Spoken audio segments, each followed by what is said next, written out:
Досыңа достық қарызыз, дұшпаның әділ болды. Сабырлықты басығыз, ойланып алмақ сабыр сол дейді. Осындай қарапайым жүріспенен жүріп елге қырауы дүние тастап кету. Бұл мінезден ба, тәрбиеден бе? Desek de ne desek de sen de senbeseng de tangdan gözünde ündemeseng de.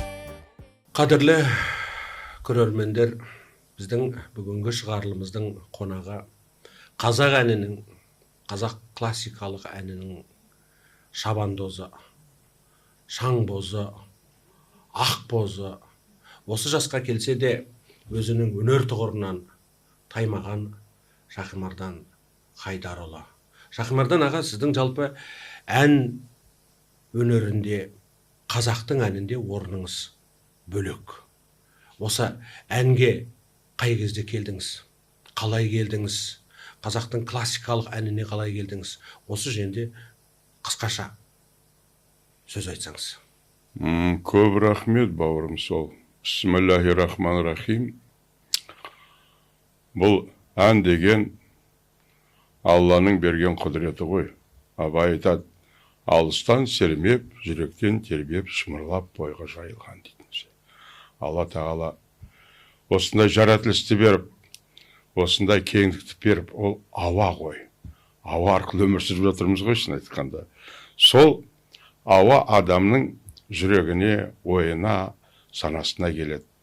Сол санадан халықтың өзінің тілі бар, өзінің тарихы бар, өзінің дәстүрі бар, өзінің тастап кеткен бұл үлкен тамыр.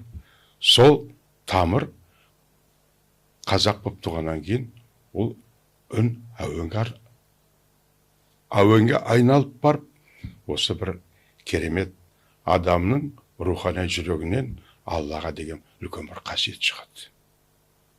Бұл өнер. Өнер. Әрине, ол өзіміздің ауылға жүрген. Ауылға не жетсін. Бүкіл мен өзім ойлаймын, қазір осындай жасқа келсем де, барлық талантта, барлық өнеге де, барлық тәрбиеде ауылда. Шіркін, ауылының қарттарынан жетсін, ауылының мектебінен жетсін. Таңертең тұрып қаңқылдаған қаздары, шіркін ай, тұрып алып, кешке таман ақсақалдар өздерінің әңгімесін айтып, ол кезде дастандар оқитында, Құдай сақтасын, эпостар оқитында, домбырасын алып күй тартатында, соның өзі нағыз дәстүрлі тәрбие. Сонда кім Әл-Фараби айтады ғой, мысалы, тәрбие дегеніміз не дейді? Тәрбие дегеніміз білімге негізделген, адамның бойына білімге негізделген этикалық құндылықтармен дейді, өнерді дамытады. А этикалық құндылықтар қайда? Сол біздің ақсақалдарымызда, сол біздің ауылда жатқан үлкен тамырда.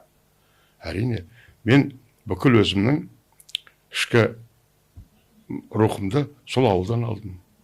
Сол ауылдың ақсақалдарының батасынан, шіркін ай, анау кешке таман өлең айтқан кезде, көмейді ашып тұрып шырқаған кезде, бір 5 шақырым, 10 шақырымдағы ауылға дауыс естіледі. Сондай зор адамның зор дауысы. Оның өз деген не деген су? Оның өз деген сен бүкіл жүрегіндегі рухты қасиет оянады. Санаң оянады, үлкен. Тәрбиең оянады. Білімің, ертең адамға деген ұлағаттық қасиетін оянады. Бүкіл осы өнер деген ауылда. Әрине, ең бір сол менің әкем мен шешем. Менің әкем үлкен балуан болды, соғыста болды, домбыра тартатында, ән айтатында. Ол кісі Уақит Қазіреттің шәкірті болды. Құран оқыған кезде ол кісі, өлеңдетіп оқыған кезде менің көзімнен жас келетінде, жай оқымайтында. Осы шырқаған кезде, әр сөзіне, оның әр интонациясына, Құранды солай оқу керек. Құран деген өзі сол, музыка Құран деген. Ол өнер. Мысалы, соны сөйтіп отқанда сондай құдірет келді. Шешем қандай өлең айтып шеді. Қазақша, татарша, керемет. Несең, менің шешемнің әкесі үлкен Қазан университетін бітірді. Мәккә Мәдинеге барып үлкен осы үлкен қажылыққа барып деген секілді үлкен мәдениетпен келген, бірақ 20 жылдары 60-таған. Түсініңіз бе? Сондай қасына жатқан, тіпті жатыр ғой, текте жатыр ғой. Содан келген бір табиғат деп ойлаймын. Бірақ біздің үйде қонақ келсе өлең айтатынымызда. Қонақ келсе әңгіме. Сол оқитынымыз эпос, Абайдың өлеңдері, тәрбие үлкен. Сондай ұлағаттау болды. Әрине, сол тамырдан шығып, маған осы оқуға түсуіме, артамен жалғасуыме, әлі күнге дейін сол әке мен шешенің, сол ауылымның ұстаздары, біздің ауылдың ұстаздары қандай болды керемет. Олар бір ғана физика, математика емес, ол тарихта білетінді. Жан-жақты болды. Біздің қазақ ауылдан Арбегеннен бітірген балалар Москвада оқыды. Новосибирскте оқыды. Омбыда оқыды. Қазақ мектебін бітіріп. Бізге айтатын, сен орыс мектебін оқы, қазақ мектебін оқысаң, сен адам болмайсың деп. Біздің Арбегеннің балалар қазақ мектебін оқып, бүкіл Алматыда оқыды, үлкен академиктер болды, үлкен посолдар болды қазір, Валерий Батаев секілді деген секілді, үлкен прокурорлар болып шықты деген секілді, ғұламалар шықты, академиктер шықты. Сондай ауыл. Сонда Жақымардан аға, сонда сіздің әніңіздің бастауы Алтын Бесік ауылыңыздан басталды, тектен басталды десек болады. Жалпы менің танымымда, менің ұғымымда сіз қайталанбас тұлғасыз. Ұлылардың өзі де, көзі деп білемін. Сіз Ермек Серкебаев секілді қазақтың ғажап әншісімен араластыңыз, құраластыңыз. Сіз Роза Бағлановаларменен қатар жүрдіңіз. Соғысы жүрген жерде сіз кафедра меңгерушісі болдыңыз. Осы кісілердің жүрген шақтарда сіз декан болдыңыз. Сіздің алдыңызда анау Бекен Жылысбаев ағаларымыз, қазіргі жүрген Бибігүл Төлегенова апаларымыз, осылардың бәрімен қатар жүрдіңіз. Жалпы қазақтың ұлыларымен қиын кезде қазақтың әнін сақтап қалған қабырғалы әншілерменен қатар жүру, солармен бірге ғұмыр кешу, кісілік, адамдық қасиетті көру, үйрену, ұғыну, тану, соны ары қарай жеткізу, жалпы ұлылармен қатар жүру, бұл өзі оңай ма, қиын ба? Басқару. Сұрағыңыз өте қиын, бірақ жаңа айттық қой ауыл деп. Сол ауылда сол кісілердің дауысын естіп армандайтынымызда. Шіркін Ермек аға, Бибігүл Ахметовна, Роза Жаманова деген секілді, Роза Бағланова мысалда, Абдуллиндер, Әбу Сейіттер қандай, Каукен ағалар қандай керемет әншілер. Бірақ сол армандап отырып, шын айтқанда Алматыға келдім. Сол енді ол кезде консерватория бар, ол 67 жылдары, сонда эстрада студиясы болды, бірінші қазақтың эстрада студиясы. Соған түстім. Енді ол кезде эстрадан жаңашылған кезі.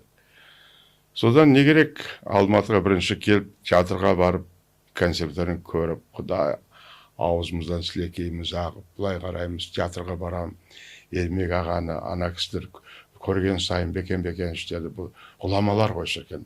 Соның жанында жүріп, бейтіп, солардың сөзін естіп, бізге деген үлкен мектеп болды. Иншалла, енді өмір жалғаса берді, армияға бардым, одан консерваторияға түстім. Ең бірінші түскен кезде Бекен қабылдады мені. Дауысың жақсы екен, бізге түс. Ол кезде консерваторияға түсу үшін 4 жыл колледжде оқу керек. Олардың 2 жылдық подкурс деген бар, дайындау курс деген бар. Бірақ онда үлкен бір айтады орысша, особо одаренный детей принимайды. Бір 3-4 балалар болды таңдап. Соның 3-тігіне кірдім мен, шын айтқанда. Сол 2 жылдың ішінде біз 4 жылдың колледждің программасын орындауымыз керек. Иншалла, оны бітірдік. Солай ақырындап мен классикалық өнерге көше бастадым. Классикалық өнерге. Дұрыс айтасыз, біздің кафедра меңгерушісі Бекен Жылысбаев деген ағамыз болды. Қазақтың халық артисі.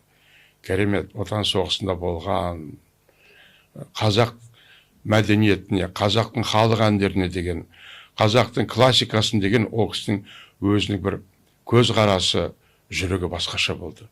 Қайда барса да, Москва болсын, Киев болсын, үлкен симпозиум кезінде, үлкен конкурстарда қазақтың өнері туралы айтатында, қазақтың халық әндері туралы, Біржан туралы, Ақан сері туралы, Мәди туралы, Естай туралы. Бұл біздің классикалық өнер деп қозғайтын, айтатын. Ол кезде қиын болды ғой. Совет үкіметі ғой. Советтік реализм. Біз тек орысша айтуымыз керек. Чайковскийді, Рахмет. Бірақ ол кісі әрқашанда сонымен ғана осы шығатын еді. Біздің фундаментіміз бар, біздің тамырымыз бар. Біз әлі аша алмай жатырмыз деп. Сондай рухты маған шын айтқанда қиып кетті. Сонымен қазір Ермек аға да солай. Қазір биыл Ермек ағаның 100 жылдық тойға мысалда, Ермек ағамен 91 жылы осы Совет үкіметі құлаған кезде Москвада кездестік. Кездесіп, Шахмардан деді, мен ол кезде деканмын, бауырым, сен бақыттысың деді. Міне егемендікті алдың деді. Біз енді өмір сүрдік қой. Құрманғазы оркестрімен шетке шығатымызда, базардың жанына қоятында, өлең айтатымызда, міне келді, біздің қазақ екеніміз білмейтін дейді. Олар бізді өзбек дейтін дейді, Ташкент дейтін де, Қазақстан білмейтін деді. Біз сонда көрдік деді. Біз ол кезде үшінші сорт болдық қой. Бірақ Ермек аға айтады, менің арманым деді, мына біздің қазақтың халық әні, бұл біздің классика ғой дейді.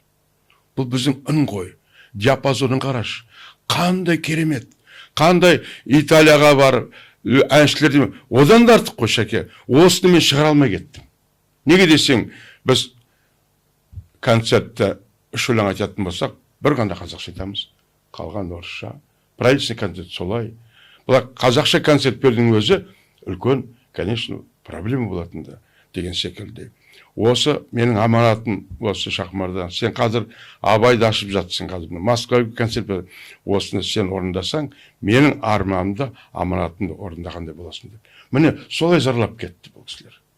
Ерекең секілді әншілер мысалда айттың Каруза, Тит-Тару, Шаляпинда соның қатарындағы. Ерекең соның қатарындағы әлемдік әнші. Сол кезде Ерекең Италияға кетіп қалса мысалы, Шаляпин секілді бүкіл қазақтың музыкасын, өлеңін әлемге көрсетеді. Енді Шаляпин кетіп келмей қойды ғой. Сталинге. Горькийді жіберді, келмей қойды. Сонда қалып, орыстың өнерін көтерді. Көрдіңіздер? Орыстың өнері арқылы ол жаңа әлемдік әншіге айналды. Біздің Ермек аға одан артық болмаса келмес. Сондағы айтқан өзінің күламанатын, иншалла. Сіз дұрыс айтасыз. Мен мысалы кафедрада 7 жыл декан болдым. 90-нан 97. Қиын жыл ғой. Мына егемендік қалған жылымыз. Ақша жоқ, ештеме жоқ. Балалар көп. Ол кісілермен экзамен алу, академик концерт алу деген, сөйлесу деген, ақылдасу деген, бүкіл әлемдік нұсқа біз ғана қазақ емес, орыстың шетел классикасын айтамыз. Оны және сол тілді айтамыз деген секілді. Әрине, өзім бітіргеннен кейін сол кісілермен отырып осылай экзаменде әңгімелесіп, былай да гастрольде бірге болғанда көп өнеге алдым мен. Ұйықтамайтын, мен түні ұйықтамайтын да. Ертең экзамен. Ана кісілердің балалары өлең айтады да, мен не деп айтам, қалай сөйлем. Ол үшін көп кітапты ақтару керек болды. Поэзияны, фәлсапалық дүниені. Ол үшін бүкіл әлемдік музыканың ұстаздардың, әлемдік деңгейдегі ұстаздардың қалай жазып кеткен дүниесін қопару керек болды. Сол арқылы 10 жыл мен кафедра меңгерушісі болдым. Кафедра меңгерушісі кімнен алдым мен? Бекен Жүліспаевтан алдым. Бекен аға қазақтан бірінші заведующий кафедра. Классикалық өнердің, вокал өнерінің 42 жыл болды. Ол кісіден кейін ананы алу деген өте қиын нәрсе болды. Бірақ бүкіл Ермек аға Розымбетін тұрып айтты, Шахмардан деді, Бекеннен кейін кафедраны сенен басқа ешкім алмау керек. Сен жалғастыруың керек. Несең, біз сізден көріп тұрмыз. Міне бәлен жыл жұмыс істеп жатырмыз, аппаратын болашаққа осы шәке сіз боласыз қойды. Мыңда бір рахмет баталарына. Міне содан кейін 10 жыл жұмыс істедім. Шын айтқанда, менің оқушыларым қазір әлемдік деңгейде. Осы Астана театрының мысалы солистері, абай атындағы. Шәкірттеріңіз жөнінде әдейілеп басқа тағы да сұрақ қоямыз. Мынандай дүниеде Абай жолы жазылып болған тұста Мұхтар Әуезов Абай еліне барғанда сол жердегі бүкіл қарт қария жиылған жұрт рахмет айтқан тарихтан білеміз. Абай ұрпақтарының сізге айтқан рахметтерін оқып отырып, мен өз басым таң қалдым. Шахимардан және Абай және Шахимардан осының ортасындағы байланыс. Сосын өткен жолдары бір үлкен жиындарда біздің бір мақтаулы ағаларымыз Абай жөнінде текіректеп айта алмай тұрған тұстарда сіз Абай жөнінде төгіліп тәтті дәмді сөздер айттыңыз. Жалпы Шахимарданның Абайы осы туралы бір-екі сөз айтсаңыз. Жаңа айттым ғой, Абай деген ауылда біздің ақсақалдарымыз Абайды айтатынды, Абайды оқитынды. Анау Семейден театр келетінді. Ол кезде тоқ қой, бидай. Сол тоқтың ішінде спектакль еңгілік көбекті қойды. Сонда жылап отырамыз біздер. Әр сөзін жылап отырамыз. Міне, содан шыққан рухтық қасиет консерваторияны бітірдім ғой. Жаңа айтып кеттім ғой. Концерт берсек, екі өлең қазақша, қалғаны итальянша, орысша. Мен бітірісімен мынадай бір келісім келді. Неге біз концертімізді қазақша жүргізбейміз? Неге Абайды айтпаймыз? Неге халықтың әнін айтпаймыз? Салып кеткен Біржан Ақан серінің қандай керемет үлкен әлемдік дүние. Ермек аға айтпақшы. Жатқан ария, жатқан рамаз. Соны көтере бастадым. Және көтергенде кейін бірінші рет сол консерваторияда әр шығармаға өзімнің бұл шығарма қайдан шықты, қалай шықты. Сосын әрине Абай. Бір күні Абай айтпаған бір шығарманы айтайын деп қарасам, нота жатыр. Қалың елім, қазағым, қайран жұртым, ұстара саузыңа түстау. Еркағали ағамыздың романсы. Сұмдық тессе тура. Айтуға адамның дауысы баритондарға оны айтпаған. Оны ешкім айтпаған. Ана кісі жазғанда қалған, орындаусыз қалған. Ананы осы бір әлемдік дүние, қазағым, қайран елім, қалым, осы жылап тұр, бүкіл әлемге айтып жатыр, өзінің елі туралы. Алғын нотасын қарадым да, соны концертімде кіргіздім, 81 жылы. Қараңызшы.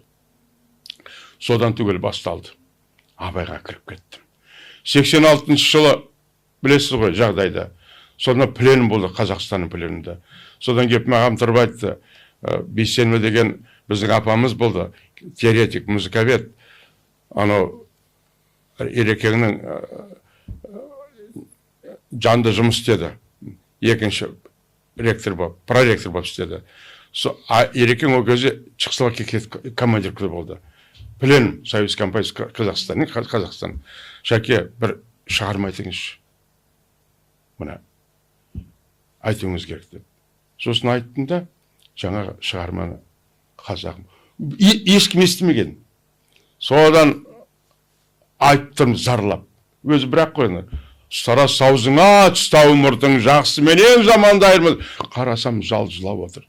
86 жыл. Бұл бір айдан кейін 86 жылап отыр. Содан апам жылап кетті. Ойбай, не болды? Мұна Рахмадиевтің керемет. Мұна 86-ға арнап Абайдың өлеңін шығарыптығын рамазды. Мен үндеген жоқпын. Олар Рахмадиевтің 86-ға шығған жаңа рамаз деп жүр. Міне, көрдіңіз ғой. Содан Ерекең келеді ғой. Содан жаңа Гауһар апамыз айтады, Ереке, ойбай, пленум өткісі болған жоқсыз, өзіңіз бастықсыз. Мына сіздің шығармаңызды Шахимардан орындады. Біз жыладық, мыңда бір рахмет сізге. Ерекең, жоқ, мен оны білмеймін. Мен оны шығарған жоқ, білмеймін. Ұмытып кеткен. Ұмытып кеткен, қалған. Содан маған звондайды. Ай балам, сен қандай шығармайды? Қандай шығармайды тұрсың? Осындай қал. Қайда, мен ұдай шығарған жоқпын. Есіме келмей жатыр. Мен таңертең келем дедім де, мынадай нотаны алып келдім. Ойбай, Шахимардан, мен студенттік кезімде жазған. Бұны мен ешкім айтпайды, бұл өзінің ішіндегі немеді? Абайға деген бір әсерім еді. Содан Ерекең жылағандай болды. Ал енді Шахимардан, мен саған арнап тағы да 6 роман жазам. қазақтың музыкалық өнерінде цикл деген болады. 3-4 романстан тұратын. 3-4 романс бар, бірақ 7 романстан тұратын цикл жоқ. Сол Абайдың 6 сөзіне мынаны 7-ші қып саған арнап жазамын деді. Содан екеуміз кірісіп кеттік. Күнді Абайдың айтатты, маған телефон аңылдап еді, Шақмардан айтып жатырмын деп, таңертең сөйтіп 7 роман шықты. Соны мен сізге қызық айтайын. 90-шы жылы Совет үкіметінің единение последний пленінде Қожамьяров бар, Күмісбеков бар, Тілендиев бар, түгеліміз бардық. Соның ішінде мен концерт бердім. Абайдың презентациясы романсы. Бірінші 7 романстан циклді Москва консерваториясында. Мен сізге айтайын, бүкіл Совет үкіметі отыр, бүкіл Совет үкіметі композиторға толып залды. Қол шапалақтамайды ешкім. Содан тұрдым да басым деген кезде шапалақ деген тұрып шапалақтап жатыр. Қазақша түсінбейді. Сосын Ерекеңді көтердім. Москваға келді. Көзінде жас. Шақмардан. Сосын кейін лазерный диск жаздым. 3 айдан кейін бардым Москваға. Бірінші лазерный диск. Содан кейін Ерекемен кездескені деген секілді. Міне, Абайдың рухтық қасиеті. Содан кейін Совет үкіметі болады. Сіз жалпы егер Абайдың образын Мұхтар таныса, Абайдың мәтінін қайым танытып жүрсе, енді қалған жұрт Абайды зерттеген жұрт көп қой. Сіз жалпы Абайдың әнін әлемге танытқан жансыз. Ән деген бұл бір менің танымымда бір ұлы ғұмыр, ұлттың бұл жан серігі деп түсінемін. Сіз маған мынаны айтыңызшы. Біз бәріміз ақын серіні білеміз. Біржан Салды білеміз, Естайды білеміз. Бірақ әншілердің, сол әншілердің ұстазы кім екенін біз білмейміз. Сіз, бұл менің білуімше, бұл да бір тағдырдың тартуы деп ойлаймын. Торайғыров университетіне келіп сіздің сабақ беріп жүруіңіз, бұл бір осы өңір үшін ерекше оқиға деп. Біз қасымызда ұлы адамменен, қоғамға керек, ұлтқа керек адаммен қатар жүргенде соның қадірін білмей қалатын жағдаятымыз бар. Сіз маған айтыңызшы. Әнде ұстаз болу, кейінгі әншіге ұстаз болу, әнде ұстаздық жасау оңай ма, қиын ба? Қандай қыры менен сыры бар? Бұл әншілік ұстаз деген, мен сізге айтайын, қандай осы әлемде үлкен профессия бар да, одан да қиын. Қазақтың бір сөзі, Торайғыров бүйтіп айтады. Халықтың әні кетсе кет, әдебиеті жесір қалады, сәні кетеді. Сәні кетсе, жаны кетеді дейді. Ән деген Алланың берген рухтық қасиет ішінде. Туғанда дүниесігі нашады өлең дейді Абай айтады. Ол ән жақтан келеді. Рухтық қасиеттен келеді. Әнші болу деген, ол адамның жүрегімен мынау сана сезімнің бір үлкен бір қасиеті, Алланың берген қасиеті. Мен айтайын, сізге айтайын, қазір әншілер көп қой. Әншілер көп. Олар әнші емес. Бір кезде Европада, Америкада үлкен сыншы болған, Челетти деген. Опера әншілердің сыншысы болған. Біз қызығын айтайын. Сол бір екі әнші керемет. Айту жағынан болсын, олай техника жағынан болсын, керемет. Бірақ оған үлкен сынмен қараған. Неге? Ол айтады. Жаңа әншілер Кабалье деген, сосын Каллас деген үлкен әлемдегі әншілер болған әйелден. Олар ерекше, Каруза, Тит, Таруфа дегенде. Соны айтады. Бұлар дейді, соны дейді, соларға салып айтып тұр дейді. Солардың дауысына келді. Түгел жақсы дейді. Нағыз әнші деген дейді, оған салмайды, ол өзінен шығарады дейді. Өз қасиетінен шығарады. Сондықтан мен әрқашанда айтамын, дауыс қой деген болмайды. Біз дауысты әншіні біз оған дауыс қоймаймыз. Оған өзіміздің өнегемізбен, өзіміздің ақылмен артамадақ оны жалғастырамыз. Қазақ бүйтіп айтады. Қазақтың үндік дауыс мұнда айтқан, мынаның көмей ашылмайды дейді. Мынаның арқасы ашылмайды дейді. Мынаның белі деген, бел деген, белде мынау ауа жоқ дейді. Міне өзің қарашы. Сонда мынау бүкіл әлемдік дүние қазір осыған кетір. Қазақтың айтқаны. Баяғыда кім білесіз ғой, Анахарсис Скифский деген болған 7-ші ғасырда. Сол кісі айтады, ымды түсінбеген дымды түсінбейді деп. Сол кісіден шыққан. Не десең, Эзопа мен Диоколға айтып отыр. Айтады, бұл ымды түсінбейтін дым түсінбейтін Эзопаға дейді, айтып отырмын дейді. Диоколға дейді, шарас осындай. Оны врач қой енді. Ана үлкен баснаписец, үлкен ақын. Сол секілді. Жаңағы айтқан қазақтың көмейі арқасы деген бұл Алланың мектебі. Сонда кім Анахарсис Скифский, мен дейді, Елладада болып дейді, таңғалам дейді, елендіктерге дейді. Бұлар сонда өзі сұрақ қояды. Осы скиптер Құдайға сенемейді, себебі дейді. Сонда кім айтады, Анахарсис, жоқ, Құдайға құдайшылық етеміз дейді. Бірақ ауызбен сөйлеп айтамыз дейді Құдайға дейді.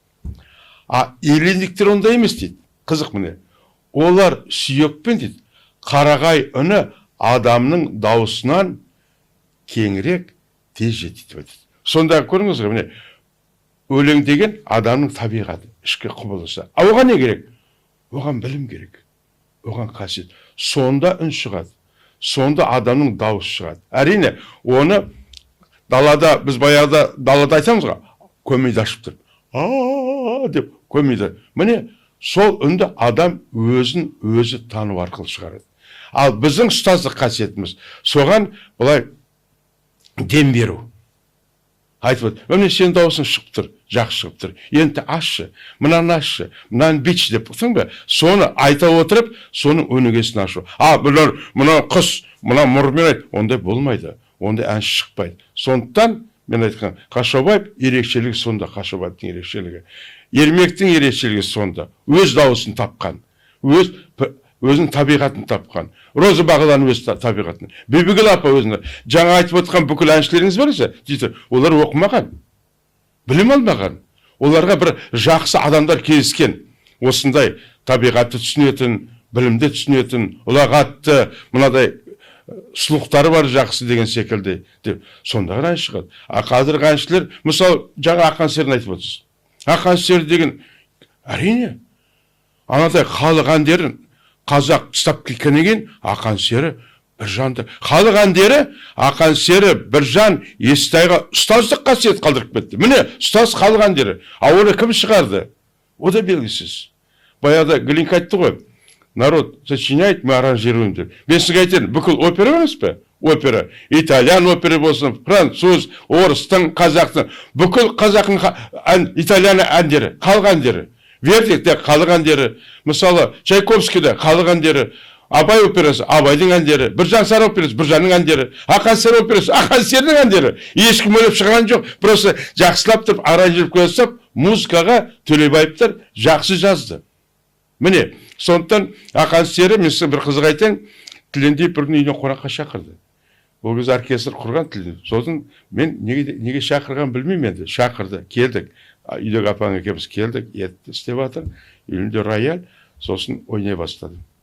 Ойнай бастағасын Сырымбетті. Сосын бастап жібердім. Пиши, потом.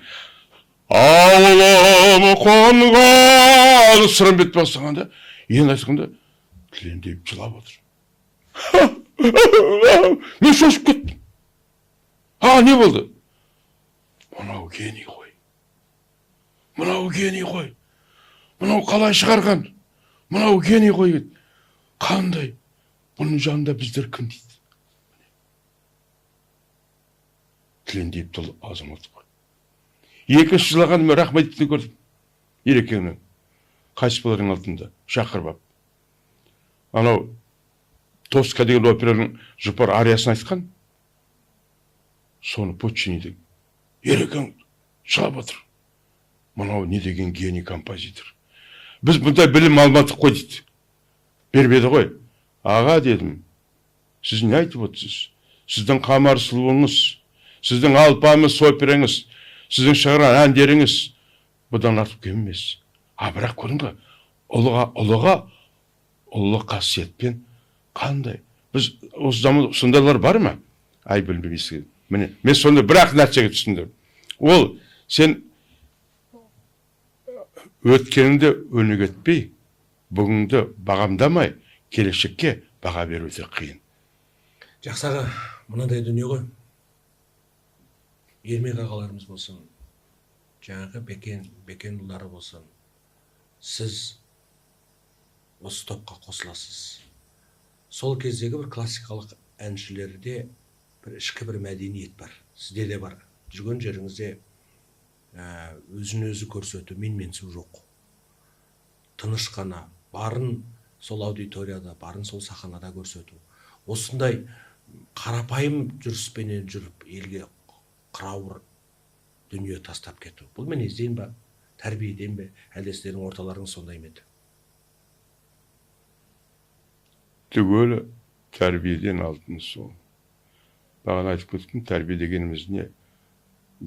Біздің Әл-Фараби мысалы қандай деп айтты? Адамның бойына білімге негіздеген этикалық құндылықтармен өнерді дамыту дейді. Жатқан концепцияда. Ал музыка дегеніміз не дейді? Ал музыка рухтың дейді. Құмарлықпен дейді. Көңіл күйдіңісі дейді. Демек, сіздің осы қарапайым мінезіңіз тәрбиеден. Енді менің сізге қоятын Серік Елікбайдың өзінің жеке сұрақтары. Қысқа сұрақ қоямын, сіз қысқа жауап беруге тырысыңыз. Сіздің жақсы көретін композиторыңыз? Менің жақсы көретін өзімнің қалған Біржан, Ақан Сері, Естай, Мәди, Мұқит. Жақсы. Енді мына кейінгі нетін, ол әрине Еркәлі Рахмадиев, Тілендиев, Ғайыз Ахметовна, Жұбанов, Хабиди. Жақсы. Енді мынандай дүние. Сіздің басыңызға жастанып жатып оқитын кітабыңыз бір ғана жауап, бір ғана кітап. Қайсын? Абай. Абай. Абай арқылы бүкіл әлем білім. Сіз негізгі ұстанатын қағидатыңыз не? Ол қағидатым адамгершілік қасиет.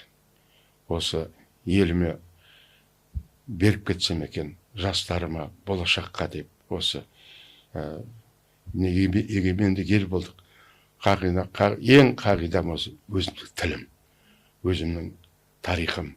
Осыны елім білсе екен, балалар білсе екен. Егер ертең әлемде осы қазақ елі өзінің бір шын көрсетсе. Сіздің махаббатыңыз аты бар болса, айтылса?